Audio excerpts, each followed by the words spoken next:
আজকে রাত্রিবেলা খুব খেতে ইচ্ছা করছিল শীতের সমস্ত সবজি দিয়ে চাউমিন। দেখলাম চাউমিনের প্যাকেটও আছে আর এদিকে সমস্ত রকম সবজিও আছে। ভাবনা চিন্তা না করে বানিয়ে ফেললাম আমার স্টাইলের চাউমিন। চাউমিন খেতে আমি বরাবরই ছোট থেকে খুব ভালোবাসি। এই রোজ চাউমিন খেতে দাও, আমি রোজই খেয়ে নেবো। আমার মতো কে কে চাউমিন লাভার আছো? আমি বটি নিয়ে বসে পড়েছি, সব রকমের সবজিগুলোকে কেটে নেবো। বটি থেকে বটিতে ভালো সবজি কাটতে পারি। এখানে কি সুন্দর করে সব রকমের সবজিগুলো কেটে নিয়েছি আর নিয়ে নিয়েছি দুটো ডিম। বানাবো ভেজ অ্যান্ড এগ নুডলস। মেয়ে ঘুমাচ্ছিল, ঘুম থেকে জাস্ট উঠলো, উঠে দেখো কাঁদছিল। ওর জন্য গরম দুধ বানিয়েছি। দুধটা অতিরিক্ত গরম হয়ে গেছে, তাই দুধটা ঠান্ডা করতে দিয়ে ওকে বিস্কুট হাতে ধরিয়ে দিয়েছি।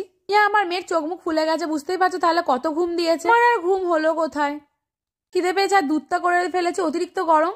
বিস্কুট খাইয়ে চাউমিনটা সিদ্ধ করতে বসিয়ে দিয়েছি। চাউমিন সিদ্ধ হয়ে গেছে, এখন চাউমিনটাকে নামিয়ে নেবো। চলো মেয়ে কি করে দেখে আসি। এত ঠান্ডা লেগেছে, ওকে সোয়েটার পরে রাখলে দেখো সোয়েটার খুলে পালিয়ে গেছে। দেখো ঘরে এসে কি করছে। ঠান্ডা লেগেছে বলে সোয়েটার টুপি পরে রাখি, কিন্তু সোয়েটার টুপি কিছুই পরে রাখতে চায় না। দেখো পড়ালি কাঁদে, অন্য খুলে ফেলে দিয়েছে। সোয়েটার খুলে এসে নাচ হচ্ছে। হ্যাঁ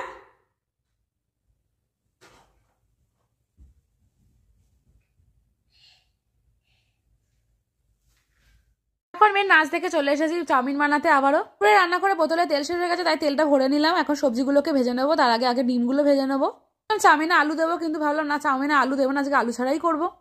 ডিমের ঝুড়ো বানিয়ে নিচ্ছি। ঝুড়ো আমার হয়ে গেছে, এখন ডিমের ঝুড়োটা নামিয়ে দিচ্ছি। এবার একে একে সবজিগুলো ভেজে নেবো। সবজিগুলো ভাজতে গিয়ে আমার কি অবস্থা হচ্ছে দেখো, সবজিতে জল ছিল সেই জন্য তেল বড্ড ছিটকাচ্ছে। যুদ্ধ করে হলো সবজিগুলোকে ভেজে নিয়েছি ভালো করে, মোটামুটি ভালো করেই ভেজেছি, কারণ দোকানের কাঁচা কাঁচা ভালো লাগে না খুব একটা। আজকে একটু সয়া সস দিয়ে চাউমিন বানাবো ভাবলাম। চাউমিনও ভালোভাবে সিদ্ধ হয়ে গেছে, সাদা তেল মাখিয়ে রেখেছিলাম বলে চাউমিনটা ঝুরো ঝুরো হয়েছে। এখন মেয়ের পাপা আসার টাইম হয়ে গেছে, তাই মেয়ে দেখো ঘরে এসে দৌড়াদৌড়ি করছে, আমাকে ডাকতে আসছে একবার করে। আমি ওর পাপা এলে দৌড়ে যাই গেটটা খুলতে, ওই জন্য আমাকে এসে নিজেই আগে গেট খুলে দেখো মোজা পরে দাঁড়িয়ে আছে বাবার অপেক্ষায়। দেখো ওর বাবাকে দেখে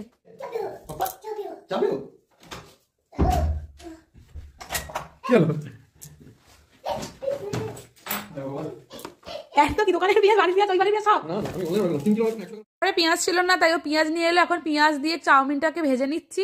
এরকম করে চাউমিন বানায় না, কিন্তু আজকে একদম অন্যরকম প্রসেসে বানাচ্ছি। ফাইনালি আমার চাউমিন হয়ে গেছে, এখন খাওয়ার অপেক্ষায়।